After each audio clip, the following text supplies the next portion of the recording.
And then the young boy McFarland, man, he showed some speed, man. He looked good out there. I was definitely impressed by that, man. I was glad to see him come in, have an impact, keep that thing rolling, man. Protect the ball, keep it rolling. Bro, I mean, the general probably talk right now then is, I mean, you did your Steeler radio. Was this brought up? What? More snaps for McFarland here? Nah. Or what do you, it wasn't. It wasn't, bro. Is that just me thinking that? Yeah. The thing that I heard was they need to have Derek Watt out there more because the running game looked better. I promise you. I promise you that was the talk today. More Derek Watt. Is the injury? I'm telling you now. They said, is the injury to Derek Watt going to have a negative impact on the offense because the running game looks so good?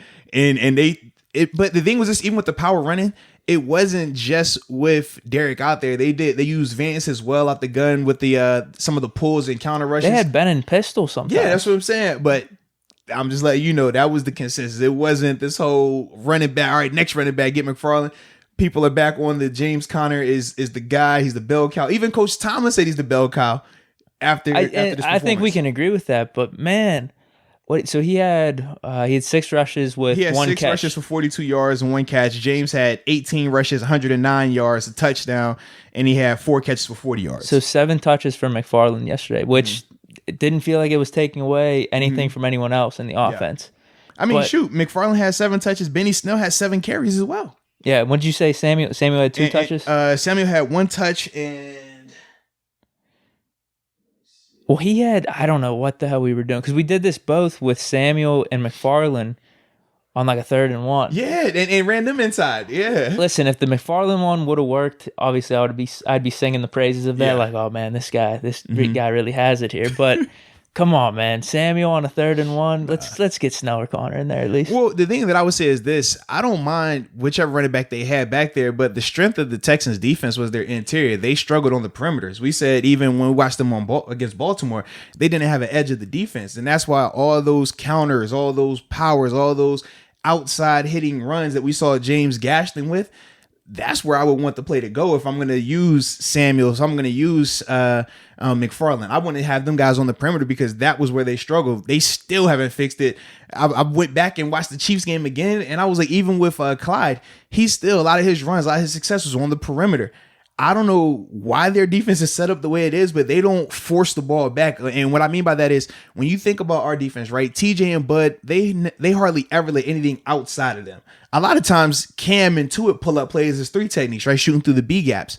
But when you have an edge of the defense like TJ or Bud, when it forces it back, it lets everyone get a chance to get in on the play. So you're not gashing nothing. You're not letting the safety have to take all the tackles or the corners have to hit. The Texans, they do the opposite, though. The Texans, they don't set the edge of a defense and make it go back to their linebackers or make it go back to their D-line. They let it get on the perimeter, and now you're hoping that a safety or a corner or somebody small is going to make that tackle in the alley. And time after time, these first 3 games, that guy has missed. And, a 2-yard run is a 10-yard run or a 12-yard run. So for me, that was my only concern or my only issue with those guys being in there on that. If they just hit it on the perimeter, 3rd and short, just run it to the perimeter. That's where you've had the success throughout the whole day, and that's where they struggled the most. Sometimes you try to outsmart yourself, though. Dude, can I ask you about McFarland though? I don't see why he can't carve out a permanent role in this offense right now. Well, I mean, this week we're talking about McFarland. The first week we're talking about no. That's all I'm saying. I'm not saying the bell cow though, but like 7 carries, like that definitely helped the offense, and you could definitely see the change of pace and stuff. So I don't see why we can't get him maybe between 7 to 10 touches a game. Well, the way that if they can operate how they did yesterday, that works because, like I said, they clearly with them having Benny Snell get the ball 7 times after a bad performance, right, putting the ball on the ground again. That lets me know he's still a big part of that offense. You know James is going to get the double-digit touches. So, yeah, you still got the 6, like I said, from McFarland. And then from there, you can make it happen as long as they're sustaining drives.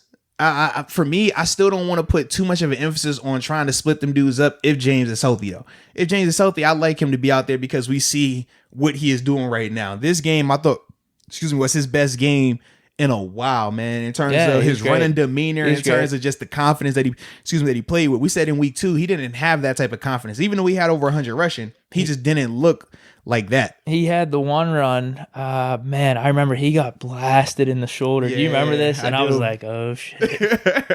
He got up. He was good. I think it was late in the game. It was going to their sideline, right? I saw the one where he went to their sideline. He gets hit. Juju's like, "Are you good?" And he's like, he fans him off. And then I don't remember if he stays in or not, but I definitely remember him like fanning off like, "I'm good." No, man.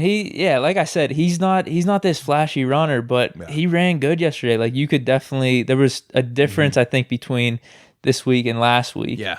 But especially as the game got later and later, in my opinion, that's kind of my thing. And I thought the running game was a big part of how good we did, just as an offense. Yeah, and I think the running game and how it was able to sustain drives in the second half, I thought that helped out a lot more the defense in the second half.